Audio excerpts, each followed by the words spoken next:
algunos comentarios sobre la sentencia de unificación 214 del 2022 de la Corte Constitucional. Quise referirme a ella porque me parece una providencia que merece un tratamiento específico para verificar qué pasó en el razonamiento de la Corte respecto a si se pueden pactar o no ítems de obras extras en contratos de obra pública durante su ejecución, siempre que estos se rijan por la Ley 80 del 93 o el Estatuto General de Contratación. Para ilustrar un poco a las personas que nos van a acompañar en este ejercicio, pues debemos hablar de los hechos o de las situaciones fácticas que dieron lugar a la interpretación confusa desde el punto de vista que hace la Corte Constitucional. Se trata de un contrato de obra pública que celebró el Distrito de Cartagena con un consorcio. Un consorcio es una figura asociativa que permite a dos o más personas, naturales o jurídicas, unirse colaborativamente para desarrollar una propuesta o en este caso un contrato. El Distrito de Cartagena aparece como contratante y el consorcio El Parque aparece como contratista. El contrato tenía por objeto la construcción de dos parques, el Capitol y el Parque de las Flores. Es un contrato de obra a precios unitarios. Este contexto es muy importante porque sobre este contrato pasan dos situaciones que dan lugar al pronunciamiento de la Corte. Resulta que durante la ejecución contractual se celebró una adición denominada adición número 1, la cual tenía por finalidad que el contratista construyera 15 módulos de venta en el Parque de las Flores. Posteriormente, luego de que finaliza el plazo de ejecución contractual, se presenta una adición 2.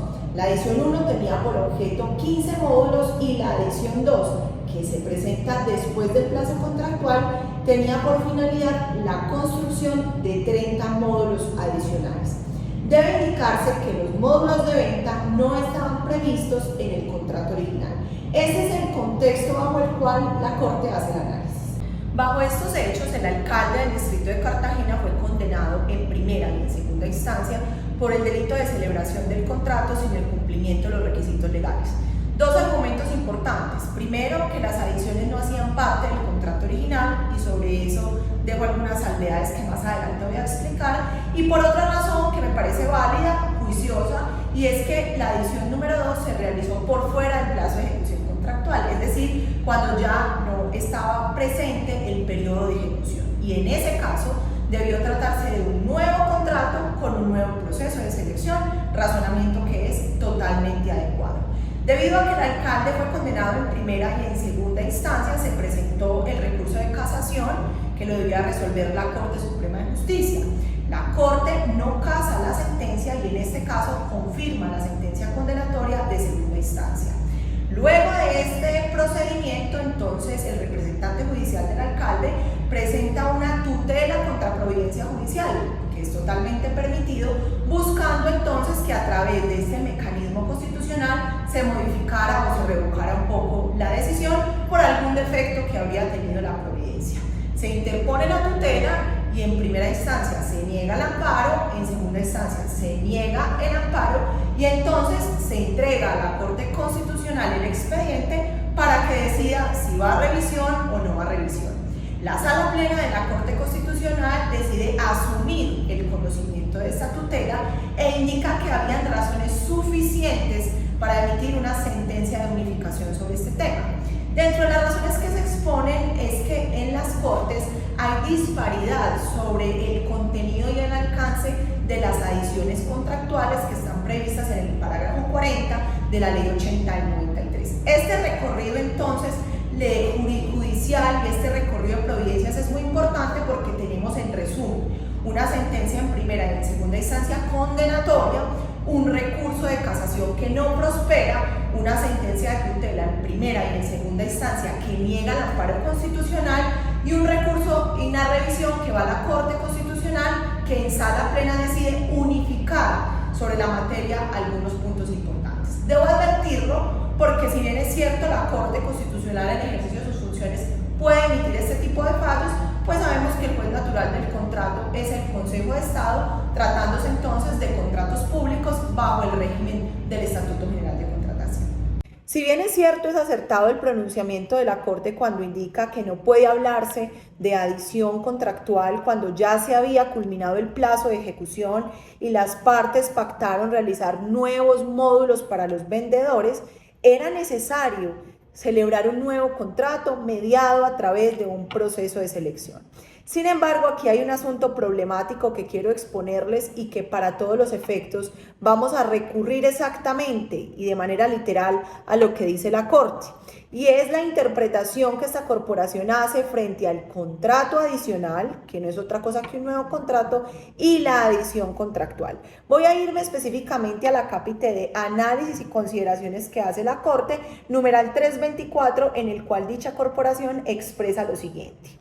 Las mayores cantidades ejecutadas de los ítems pactados no generan modificación alguna en el objeto contractual. Creo que hasta allí no hay ninguna discusión. Si fueron ítems inicialmente pactados y se van a ejecutar en una mejor medida o en una mayor proporción, pues siguen haciendo parte del objeto original del contrato. Por el contrario, manifiesta la Corte, los acuerdos dirigidos a agregar un nuevo ítem o actividad que no está prevista en los pliegos de condiciones o en el contrato son obras adicionales y tienen por efecto modificar el objeto contractual. Esto no lo compartimos porque esto implicaría entender que todos los ítems que no están pactados originalmente en el contrato, pero que se necesitan durante la ejecución, implican obligatoriamente, bajo esta interpretación, una modificación del objeto del contrato, lo cual desde mi punto de vista no es cierto. Continúa diciendo la corporación. En tanto, el objeto del contrato es un elemento de la esencia y por tanto no puede ser modificado sin que el acuerdo degenere en uno diferente. Cuidado a esta expresión. El pacto del nuevo ítem o actividad necesariamente debe suscribirse mediante un contrato nuevo denominado contrato estatal. Es allí donde la Corte, en una interpretación bastante confusa, hace referencia al ítem no pactado como un contrato adicional. Cuando son dos cosas diferentes, son diferencias medulares en materia de contratación. Cuando la Corte hace esta expresión, abro comillas, el pacto del nuevo ítem o actividad necesariamente de suscribirse debe hacerse mediante un contrato nuevo, lo que está generando es cercenando o impidiéndole a las partes que puedan pactar durante la ejecución ítems que inicialmente no están previstos en el contrato, pero que son necesarios, que se requieren y que son funcionales para que las actividades, las obras y la construcción cumplan el propósito previsto. ¿Cómo desconocer entonces que esto es una situación bastante problemática y que esperamos sea una sentencia de unificación que no se aplique de manera homogénea a otros casos?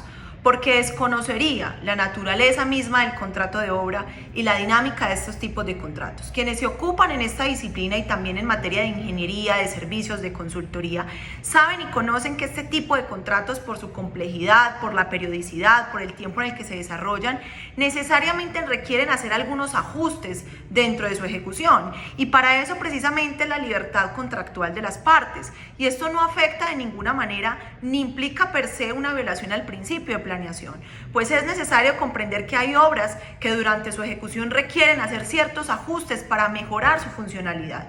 No es lo mismo yo pactar una actividad que nada tiene que ver con la edificación o la construcción que se está desarrollando que utilizar un ítem inicialmente no previsto para mejorar el aspecto, la funcionalidad o el desarrollo de una obra específica, sin afectar de ninguna manera el patrimonio público. Entonces, esto es importante reflexionarlo. Además, porque si bien la Corte hace este ejercicio durante la acción de tutela que se interpone, la cual decide revisar para unificar, pues también es necesario decir que es el Consejo de Estado, el juez natural del contrato, quien debería hacer una proposición de esta manera.